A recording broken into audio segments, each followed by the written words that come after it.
Hello and welcome back to A Journey to King's Cross, Take a Harry two. Potter book podcast. Yet again, we streamed instead of recording. So here we are. We caught it fast enough. We just finished chapter 16, The Goblet of Fire, the chapter namesake for the actual book. Roll credits.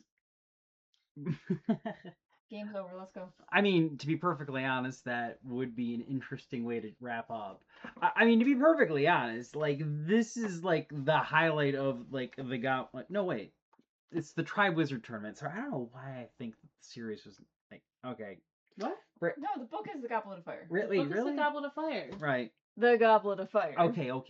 It's just, I feel like Harry Potter and the Tri-Wizard Tournament probably would have been more fitting name. It's too for much the of a original. mouthful. The Tri-Wizard Tournament. Ooh, fancy. And that kind of gives it away. The Goblet of Fire sounds, enchanted and secret. Secret. Spooky. What the hell? It's a Goblet of Fire? Alright, well, I'm a writer, not a freaking publicist or whatever. Okay, but is the goblet made of fire? Is it full of fire? Because, what are you going to call the third book? Harry Potter and the Time Turner? Just give shit away. Oh, I'm sorry. Was the prisoner from Azkaban not a relevant plot point throughout the course of the entire series instead of just, I don't know, the first third of the book? I'm just saying. The Sorcerer's Stone, one of the actual, like, MacGuffins of the entire story. The Chamber of Secrets, the whole book's entire mystery is revolving around it. Book 1 then could have been Harry Potter and the Three-Headed Dog. Book 2 could have been Harry Potter and the Basilisk. Book 3... No, that gives... Harry Potter and the Werewolf. Oh yeah, the Basilisk does give it away. Yeah. Harry Potter and the writing on the wall. Yeah, that would continue the trajectory of the actual, like, title for book 4, basically. Number 3. What would have been number 3? You already said the werewolf. Potter and the No, Hippogriff. she said the werewolf. No, that's not really well, no. We don't find about the werewolf until the end either. Yeah. The Hippogriff would technically actually work because it's like a plot point for the first third, but it is an ongoing side plot throughout the course of the rest of it. Harry Potter and the Biting Book. It's entirely relevant for like the first third or so of the story, and then it's completely unimportant. Harry Potter and the Firebolt. No, because that's important too. That's halfway through. I was thinking about when he was in Diagon Alley. Harry Potter and the Night Bus. If you can't tell, this chapter, while interesting and long, doesn't really have a whole lot of overarching material. Well, what would be the 5th book then?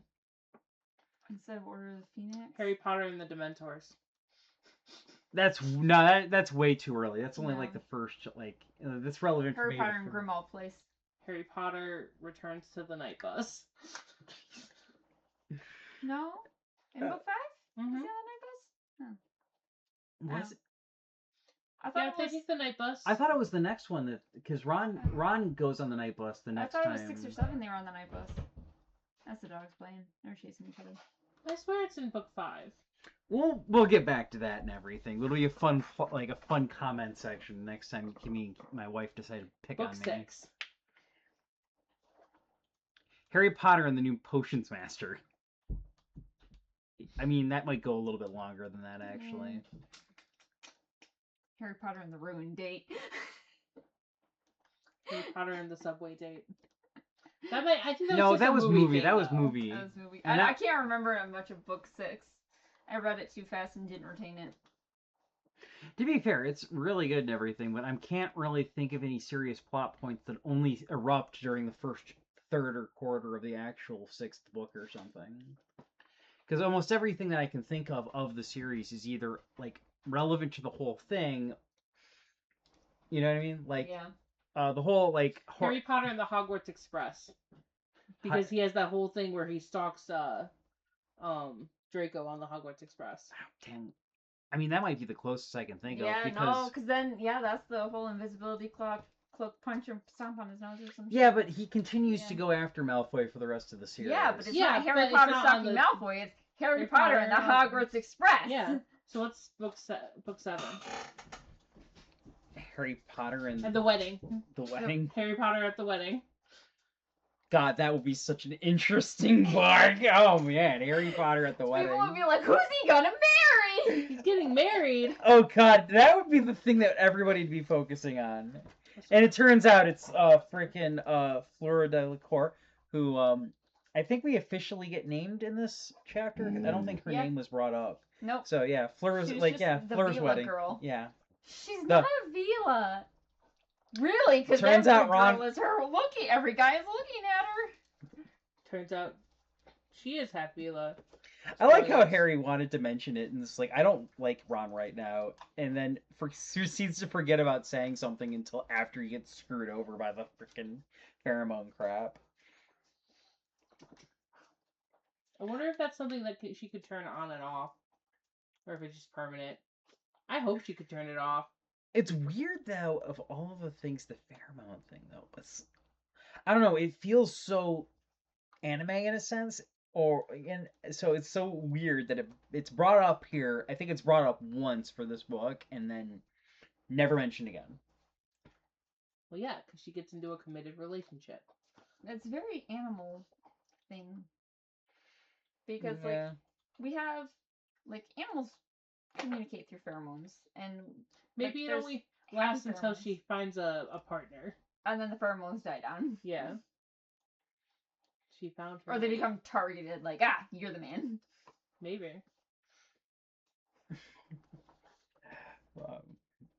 Anyway, back to the Actual chapter. The book we're actually supposed to be focusing on. We of course get Victor Crumb and everything, and picking up on that. And of course he gets taken to the Slytherin table. Like, damn. Ooh. Malfoy cozying up. No, yeah, you swarm up to him. Bet you he's used to. It's like I have to admit, Ron's self-awareness for for this part of the book is like hilariously dim. Like, dude, bro, come on. Like, you would have been doing the exact same thing, bro. Oh yeah, if you had the friggin' opportunity, you'd be Malfoy in this situation. You know that, right? Or at least he'd be fangirling the whole time. Like, I don't know which is worse. Trying to, like... Because I have to imagine Draco was probably also trying to schmarm his way in, too. And not just be a gloating fan. But... I am curious though. I'm not familiar with the meal that they actually talk about. Bouillabaisse? Yeah. I'm only vaguely familiar with it from Good Eats. I think it's like a really rich. So something our kids probably wouldn't like. Or It's a seafood no, wait, stew. they're no. super bougie, so they Bouillabaisse. might love it. It's a traditional French seafood stew known for its rich saffron-infused broth made from fish stock, tomatoes, and aromatic vegetables. Looks like it. Yeah, it's saffron, fennel, garlic, and tomato. Can I see a picture of it? It looks delicious. Hey, Huh? Yeah, it does. I don't know about the clams though. I hear if those aren't prepared properly and everything, they can make you sick. well, most food, if not prepared properly, can make you sick. Yeah, well, other meals people will intentionally undercook because of the fact that it tastes better that way. That's fair. Steak and hamburgers. Medium rare is the best way to eat a steak. Fuck off. Anybody who has it well done needs to get the hell out of here. That is true. We ask them politely yet firmly to leave. Damn right. There are some... Now, the only time we excuse it is if somebody actually knows how to prepare a well-done steak perfectly and make it so juicy. But the problem is, most people can't do that. They overcook it or use tough cuts. Basically, the only time it ever works out for you to have a well-done steak is when you chop it up and call it beef stew. Yeah. I like beef stew. I love beef stew. I've got more of that Irish beef stew, by the way. Sorry, guys. Distracted. But yeah, so we of course get everybody in there, and we get the whole like we get the Vila line and everything else, plus a nice little explanation about the actual Triwizard Tournament itself. Dumbledore is getting on his exposition dump hat right now and is basically explaining the whole thing. I will always have questions about the magical binding contract, though. Like, how in the world does that work? How does it operate? How is it enforced? What's the fallout for breaking it? Never touched on. Yeah, because, like, honestly, obviously, it's not till the end of the chapter when they announce that Harry's the winner, or Harry's the champion, but, like, I brought up, like, why didn't they just make him be like an exhibition? His score doesn't actually count. He's not actually in the running. He gets, false scores. Oh, you were here. You stepped on the field and walked off. 2 points. Right, like, Woo! nobody said he has to actually try. Like, what are the consequences? Does it, like, hurt you? And in which case, like, isn't that counterproductive? Like, why did they force him to compete? Aside from the fact that this book would be pretty short. Yeah, it is one of those things where it's like they don't actually seem to like take that into consideration. But like, also, I want to see the contract. Right. Where is their opportunity to read the contract? Right. Also, he's not 17. It shouldn't be legally binding. He's not an adult, and So parent hasn't signed off on it. remember because they touched on this later on, I think. That the goblet itself doesn't care. Oh, it's just whoever, if it's deemed worthy enough. Yeah, because but that's the other thing. It's like it's not even a deemed worthy enough thing. It's just a default. Yeah. But yeah, the goblet doesn't, because they used to have it with people younger. Mm-hmm. So that's why the age line was there. Which I bet the age line only wasn't fooled because Dumbledore had the Elder Wand. Could be. Yeah. I don't even know if that'd be a plot point yet, to be perfectly honest. But it's one of those things where it's like, it doesn't really make much of a difference, because it's like, if the wand is all powerful, fine, but isn't Dumbledore also the one who beat the person with that wand? So it's kind of like, It's like, do you even need the all-powerful wand if you're powerful enough to beat the person with the powerful wand? Yeah, exactly. The wand's a fake! It doesn't actually matter! Except for plot relevance. We also get, I have to admit, it's the one time I feel like the movie did the scene a lot better, was when they had Fred and George try to put their name in the goblet and get shot out, and then they start fighting. Like, actually physically fighting. That, I think, is just so good. It's just so great that they're fucking fighting, and then they're like, ha, funny. It's great. Because that's totally Fred and George. It's totally Fred and George. They'd be pissed for each other for a moment. I bet you that was James and Oliver's idea. Probably. The actor. You know what's crazy? Like, they didn't even know that they were just auditioning, and they just met at the audition. Yeah, they're not even twins. twins. And then got cast as twins. So 100% was their idea. Yeah, 100%. I don't want to look into it, but I bet it was theirs. Let's see. What else do we get? The confrontation between Kakarot and Harry and Moody. Yeah, well, Moody. But yeah, Moody's like, unless you got something to say to him, leave. Like, you're holding up the line, dang it! Come on, but move it. It's odd because like we know Moody, so it's like, why does he have like, either he's a really good actor, or like, why does he have such a menacing look on his face for Karkaroff? Yes, both. Honestly, Kakarov is basically doing his best to like be the main villain of the story so effectively. He's clearly doesn't like Dumbledore, clearly isn't happy to be back at Hogwarts. He's very two-faced and stuff. Not to mention, he's clearly trying to do he's basically trying to spoil Crumb for whatever reason, while blatantly ignoring the rest of his own students and stuff. Right, like the favoritism is real. I think he just wants to ride on Crumb's famous coattails. Well, like, yeah, I was his personal mentor. Because I doubt, I mean, unless Durmstrang is... We know that because we have forethought about who he is as an individual. But it's like every single negative character trait you can think of for not only a person but also a teacher is being lumped into this guy with really freaking quickly. It's so blatantly obvious that they're trying to set him up as the main antagonist that it's like, laughable that anyone would consider it like thinking on it too much, you know what I mean? Fair. Yeah. But of course we get like the full-on reveal of the actual goblet and stuff and everything, which is made of wood. I do like the fact that Harry actually kind of like envisions himself as actually being part of it and everything before like crushing it. Like he's got that stray thought, like, oh, that'd be so cool. No way am I doing that.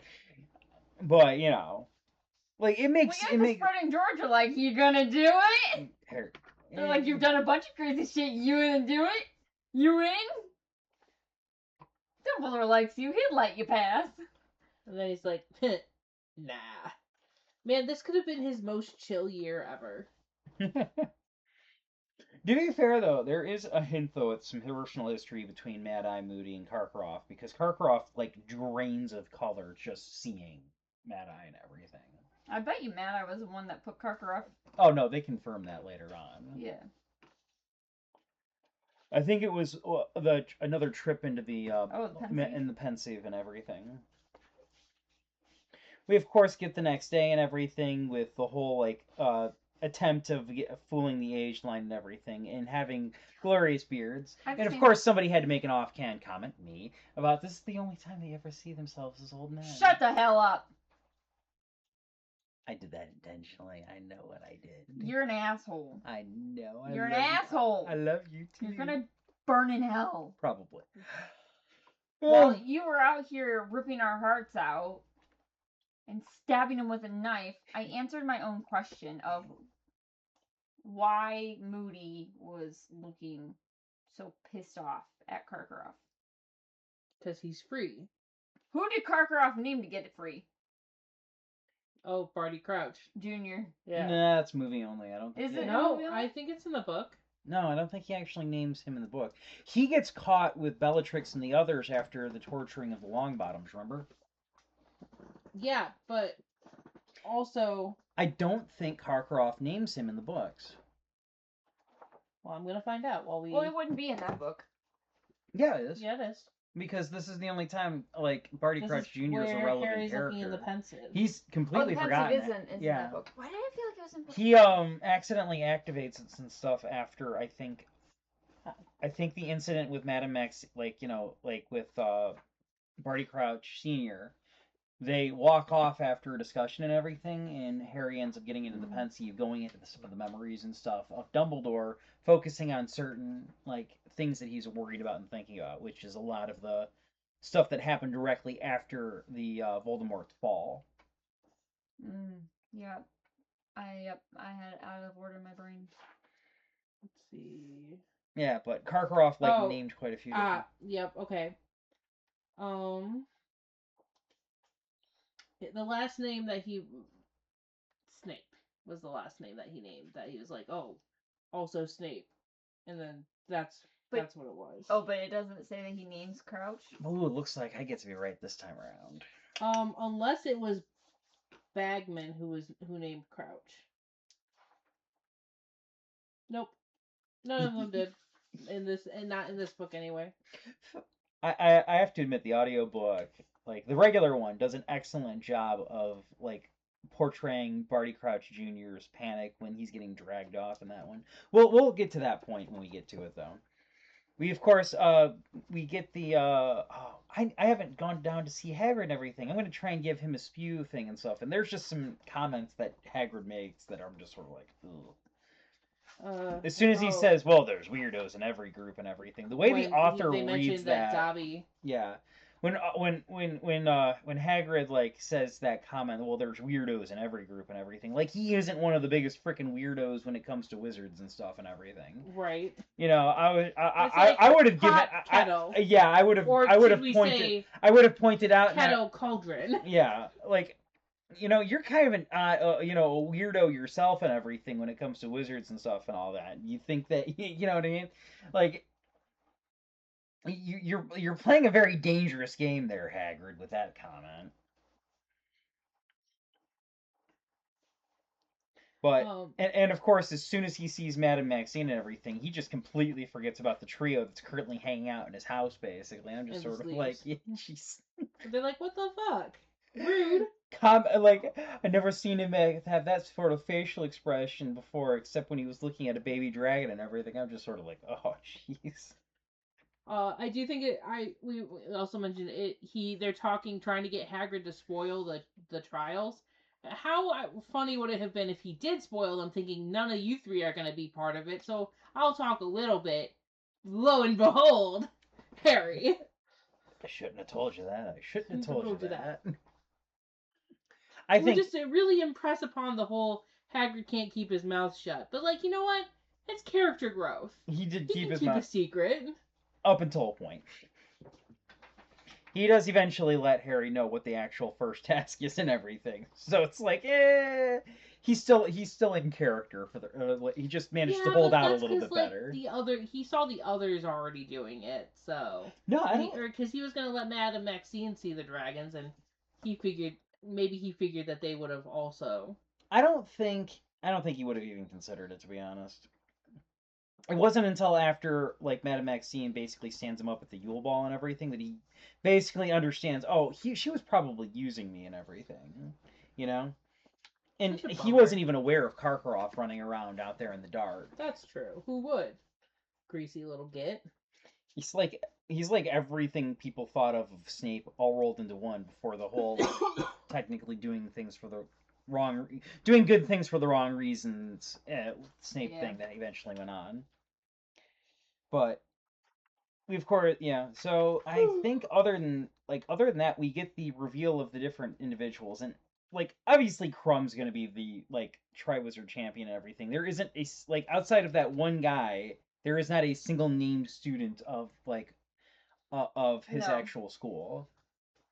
And of course, like, and like we knew Fleur, even though we didn't know her name, but like she was the only like described. Yeah, the fact that there was a comment about her appearance and everything. So, like, they're the only two named characters and stuff. Like, at least they are colored, everyone else is shadow. Pretty much.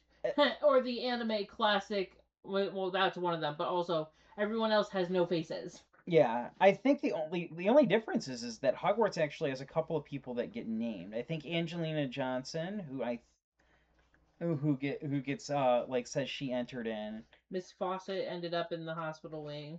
With a beard, that's impressive. I know, right? Well, actual contenders. I think there was the guy from Slytherin. Warrington. And Cedric. Were the only three that were over 17. The fact that Cedric was getting so heavily pushed over the thing should have probably tipped everyone off that he was going to be the actual champion. Yeah. But I have to admit, I have heard some people commenting about how it would have impacted the story if Warrington had been the one that actually managed to get in. If Harry kept character and stuff and was like, oh, that's cute. Sorry, I'm distracting them with cool yarn. Straight out of the 90s. Or a really nice retro bowling alley. It also makes me think of a bag of gummy worms. Mm-hmm. Ooh, I like gummy worms. But the idea of Warrington being it and Harry still, like, letting him know about the dragons and still, like, it would have been a really cool, interesting moment and everything for if a Slytherin student was technically the first victim of Voldemort's return, so to speak. Ooh. And so how that would have necessarily impacted, like, perceptions of the actual Slytherin house itself. And some people actually think it might have technically improved it because, Cedric's death, while tragic, is only relevant for, like, the next book after that point, and the Cursed Child, which we don't talk about. Yeah, it would have been interesting because it's like people would be like, look, even Slytherins aren't safe from this, and Slytherin families would be like, well, what the fuck? I could see, like, instead of having, like, Amos being like, my boy, I could see the Warrington parents just being like, this fucking tournament, and then they, like, find out why Voldemort killed him. Well, he was killed by our Lord and Master or whatever. And then, like, all the other Slytherin students are like, hell? Our parents are just willing to sell us out, basically. The hell? Honestly, it would really, I feel like writing-wise and stuff, it would give up an opportunity for there to actually be Slytherins inside of Slytherin House that are, like, not happy with the Voldemort thing and everything. To flesh it out a little bit more. Yeah, like, it doesn't have to be, like, there are people that already go crazy in the fan fiction department when it comes to Harry Potter. Daphne Greengrass gets brought up as a Slytherin-esque girl and everything that gets paired up with Harry whenever somebody wants to break away from, like, certain aspects of, like, the Harry Potter series with Ginny and everything. It's not always bestly associated because usually those characters get a lot of like love and affection when people are not liking the Weasleys and stuff and everything else. But you get the general gist of it is that some of these characters get a lot of life in like fan fiction. But it would be really cool if like there was some actual Slytherins that were just sort of like joining the DA in the next book and everything. Yeah, 'Cause Yeah, they're like, and you know I what I would mean? think that's one of the things that it's like, why did it's just the blatant good guy, bad guy, how like typecasting. It's like it would have been really cool to have some like, you know, some decent Slytherins, see them have good behavior or whatever, and not just be fucking assholes to everybody all the time because they're Slytherin. I feel like Right. the school would have been a little bit more evenly divided. Oh yeah. Instead of like everyone being like, "Woo, Cedric! Fuck you, Harry." To be perfect, like to be honest, like it would have made things a lot smooth, like a lot more interesting because we only really have one good Slytherin in Snape basically, and technically Slughorn. No. I know what he's taught, but I did quotation marks when I brought up Quote. Snape. Like, in all honesty, Slughorn is technically the only decent Slytherin out of the entire group, and he's kind of creepy as well He's with his just- whole collecting thing, people. You know? Yeah. Yeah. Like that rubs me the wrong way, especially as a parent and an adult. It's one of those. Yeah, it's one of Yeah. those. He's has the ambition, but not quite enough skill to go after fame for himself. So he'd rather eke glory from other people by, rubbing shoulders with them. I think I honestly don't think he'd be interested in earning or getting any of the glory, because I think Dumbledore said specifically that he likes to be in the back seat.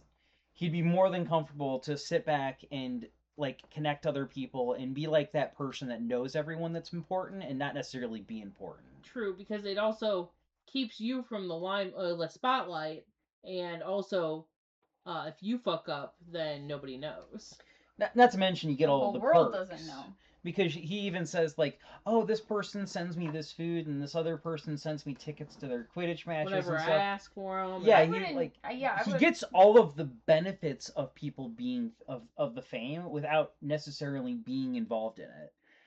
Which I would relate it to like a stage manager or a director or producer. Like, yeah, people are gonna know their name, but like it's gonna be more important to the people who are in that field. right.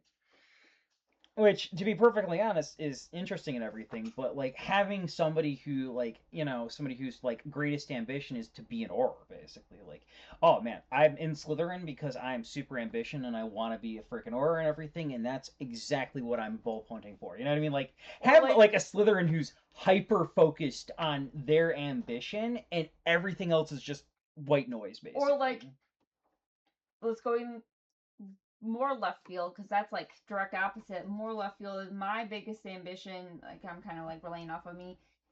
I want to find the best. I want to find all the knowledge on the magical creatures and create care for them, right. like veterinary care. That's my dying passion. They get along really well with Newt. Yeah, but Newt was Hufflepuff. Yeah, Newt did it for the love of the animals themselves, whereas like an ambitious individual would be just sort of like, I need to know everything. That like is like, you know what I mean? It's not necessarily about like an individual animal in front of them and stuff and everything. It'd be like, I want to know everything there is to know about every type of this like creature or species or something. If ADHD is surprising that we focusing didn't quite see a bit more on this. evil Ravenclaws. Anything in pursuit of knowledge. I mean, to be fair, I think there is there are villainous wizards for every single one of them, including Hufflepuff, in spite of their claim against it and stuff. There is some like Harry Potter lore Yeah, that there because are. Cedric went evil, remember? Well, wasn't In the non-canon book we don't talk about. but No, like not that even makes like. sense though, because isn't Hufflepuff staying loyal? I mean, theoretically speaking, if you like got loyalty towards a wizard that wasn't particularly good from a different house and everything, and you were like, well, ride or die, folks. I am now a freaking evil wizard, basically, because like that's what I am. Like any type of like anything that could be considered like a good per character trait could theoretically be twisted into evil if you Yeah. put that person in the right circumstances. Just another example of why The Cursed Child was bad writing. I'm thoroughly convinced, like, Rowling basically just let those two guys write whatever the hell they damn well wanted and stuff and Yeah. just signed off on it for the paycheck. Or she just had bad writing. I that is always a possibility because we're already kind of poked a lot of holes in her work over the course of like our readings of this as it is. So I wouldn't strike me, but at the same time, I like with how weird and anal she is about like the lore of Harry Potter and stuff and everything. I feel like she'd have some issues with some of the actual plot points if she actually was paying the full attention. Look, man, I'll say it. I've said it before. I'll say it again. That book reads like a fucking Super Hulock crossover. Yeah. It screams fan fiction. It screams fan fiction, but like also, it's total like they wanted time travel, and it's like and they wanted somehow the Doctor to be involved, but they couldn't, so they made it Harry Potter, but without the Doctor and the TARDIS. But also like, no, it was just bad. It's just bad, bad. I had a thought while we were listening to this chapter, because so they do the Goblet of Fire, all the names come out. Harry's the last one. Dun dun dun! What if Harry's was the first name to come out? Huh. They would have been confused as fuck. Especially if Cedric got brought up like last and everything and stuff and everything else. I feel like that him being considered an afterthought is part of the reason the Hufflepuffs didn't much care for him and everything. Like, it would add to that quite a bit. But to be fair, the ending chapter sting of Harry being the from a writing's perspective, yeah, but yes. like from the actual perspective, people would have been confused as fuck. But also would have been like, I feel like they also would have been like, yeah, that checks out. Harry figured out a way to get past the age line, basically. Of course. Of course, Harry Potter's involved in this, because why wouldn't Harry Potter be involved with this? He's involved in everything every year. I did see a funny post the other day about like, what if you just wrote it from the point of view of how he interacted with the Defense Against the Dark Arts. Harry Potter in the year he killed the Defense Against the Dark Arts teacher. Harry Potter in the year he wiped the Defense Against the Dark teacher's mind. Harry Potter in the year he let the professor become a werewolf. Harry Potter in the year he found the Defense Against the Dark Arts teacher in a chest.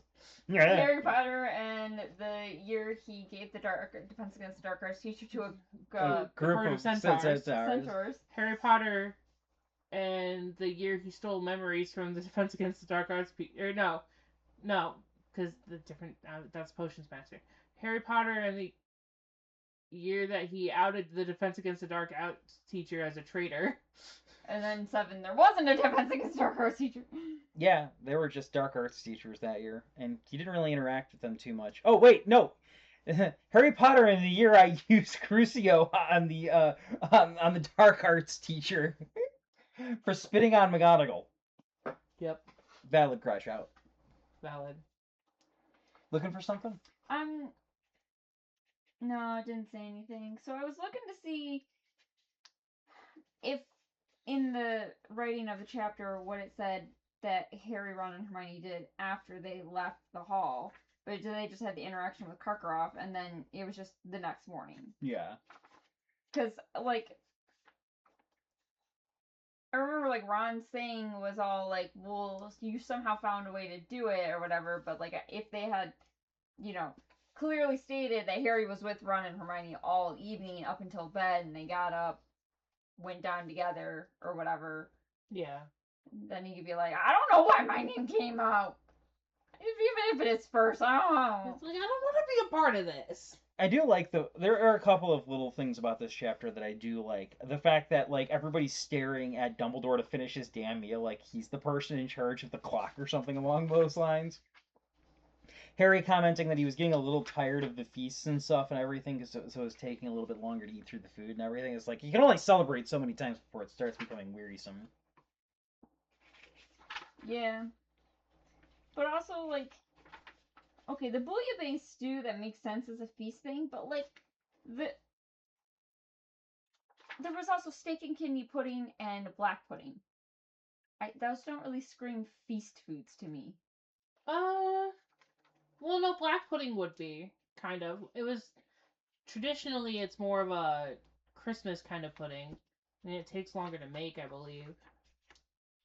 But also, it's an introduction to more English foods for the feast. Yeah. I'll stick to my American meals, thank you very much. Especially since the World Cup is currently going on right now here in the States, and how many people are just falling in love with American cuisine.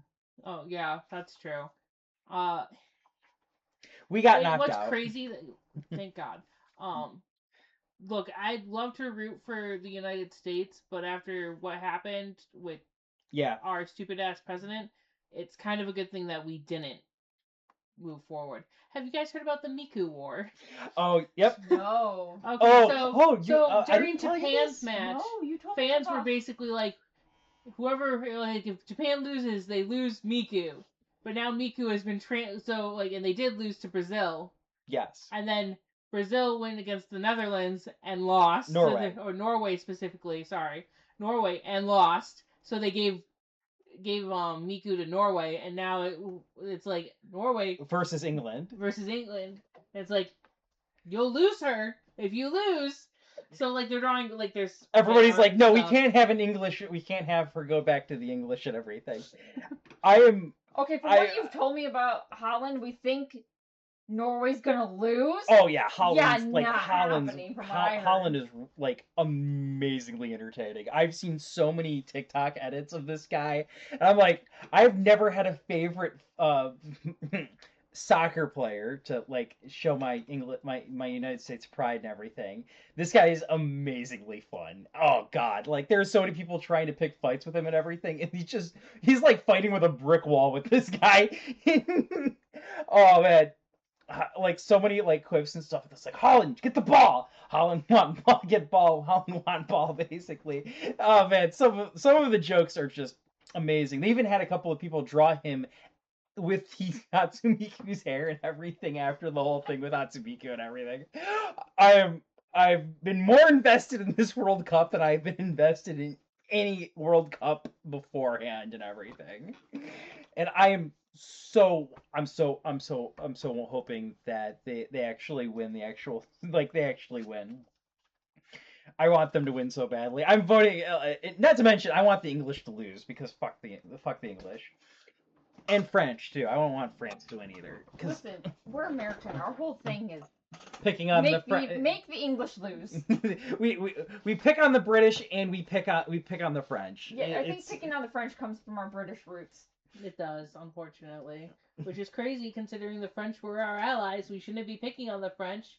Oh, they pick on us all the time. It's all in good fun. But okay, as Michiganders specifically, how many of our cities are named from the French? Well, if it's not Native American names, it's a French name. Detroit. So, like, the Michiganders. Detroit. Pontiac, Native American. Grand Blanc. Yeah. Almost everything's like an anglicized version of French, basically. It's hilarious. I love it. Like, as Michiganders, Man, why are we picking on the French? I still really hate that, like, we call it Orion instead of Orion. Yeah, that's really right. Kind of annoying. See, it doesn't bother me when it's Lake Orion. But the Lake Orion Township. If I don't call it Orion Township, I can't say it. It's my brain's gonna say Orion. Because it's Orion. We're here to make things difficult here in the United States for everybody else, and we enjoy every second of rage baiting every other country in the world. Look, man, if you can say all the fucking Michigan names properly, you can learn other country names. Get your head out of your ass. Anyway, I think we pretty much covered all the major important plots. I think we'll have a lot more to say in the next book and like the next chapter and everything, since we'll be focusing on the fall. There's definitely a lot to say in the next book. Picking on me, I see how it is. But it's my birthday. I'm allowed to. Yes, she is. And when we're recording it, it is my birthday. Happy birthday! Yay! How old are you? Wow, I can't believe you just asked a lady that. Get the fuck out of here, man. Yeah, you're not a lady. You're my wife's friend. I can pick on you like that. I'm your wife's wife. Fuck off. Get out of here. Wife's friend. You're also my husband's wife as well, so it's whatever. Not according to all of his family members or something. And when we were leaving on 4th of July, and I was like, "Where is your wife at?" And they were like, "He doesn't have a wife." Wait, who? Mitch? No, Me? Cameron. Oh, fuck. I was trying to find because he was drunk, and they were like, "Yeah, he's our favorite cousin now," or something. They were like, They were all drunk, They were okay? all real drunk. They were all real drunk. My best friend Cameron was very drunk and everything. I will not repeat what happened and everything because of how drunk he was. The only thing we got Did I legit miss something? bone crushing Maybe. hugs. Do you know the last time your husband gave me a bone crushing hug? No. Exactly. He was that drunk. Understandable. Well, anyway. If you want to find more of my content, you can find me on social media at Luna's Creation Corner. You can find me on YouTube at Brandywine Stitches and on the rest of the social medias at Hockeytown Candle Co. You need to get back on that. Yes, I know. I am consistently uploading Monday and Wednesday on Cole Sanders on Twitch and stuff. I'm finally getting to the end of Persona 3 Reloaded, and I have absolutely no ungodly idea what I'm going to play next, to be perfectly honest. I'm debating on Mass Effect, to be honest. I'm thinking of doing some run-through on that. It's something I know my friends can actually sit back and actually watch, since most people that I'm friends with have already thoroughly played it and everything. And, of course, we have the Master Collection and stuff with the first 3 in terms of the trilogy and everything, so I could very easily run through that and everything. And Yeah. I've been listening to a couple of videos talking about some of the characters, and I was like, oh, I'd forgotten how much I loved them. Oh. I'm still debating if I want to do a male or female playthrough and everything. Coin flip. You know what? That could be the start up and everything, is do a coin flip for the actual gender. The backgrounds, I'm probably just going to do a light side run and everything, because I can't be evil worth a damn, basically. So You start to, and then you feel guilty. I always do. And then you might as well just commit to the evil good. Bone in his body. Oh, I do. I just can't be evil on video games. Real people are assholes. I can be dicks to them all I damn well want. Video game people can't. No, it doesn't work that way. My wife is puckering her lips as if contemplating this concept. I'm trying to think. Yeah. Well, until next time, keep your wands at the ready. Bye!